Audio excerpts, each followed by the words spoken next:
The Old Kingdom is the first of three great pyramids of the history of Egypt. The periods were all divided into Old, Middle and New Kingdoms of Egypt. The pharaohs of the Old Kingdom all had tremendous wealth to their names and expended much of their wealth on architectural projects, which of course included the Great Pyramids of Giza. The Pyramids of Giza are a part of the Seven Wonders of the ancient world. The pyramids came with the intent to have massive size and huge cost. The three pyramids, all built over the span of 75 years, were served as the tombs of the great pharaohs of the 4th dynasty, Kafur, Khufu, and Menkaure. These pyramids represent an architectural evolution that began with mastaba. However, the classical pyramid form is not just a refinement or advancement of the stepped pyramid.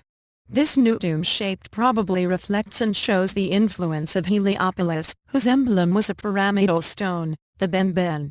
Some of the best preserved Middle Kingdom tombs are at Beni Hasan, which is a probable reason for the modification of rock-cut tombs. These tombs often have shallow columns which led into the burial chamber. In later Egyptian architecture, many different burial sites and rooms had much weight to the connection between the pharaohs and the people. Many early Egyptian tombs had underground burial chambers and rooms where people would place offerings and sculptures for the deceased. The rooms were decorated on the interior walls with scenes of the person's life.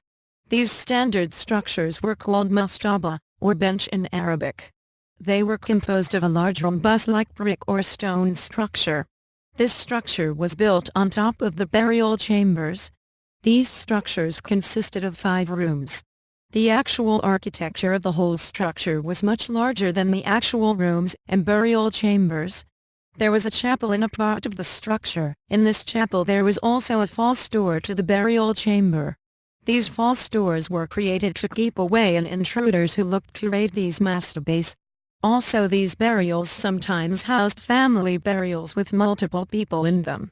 They also consisted of a sardab, which was a room for a statue of the deceased, and a shaft into the burial chamber that began from the top of the structure.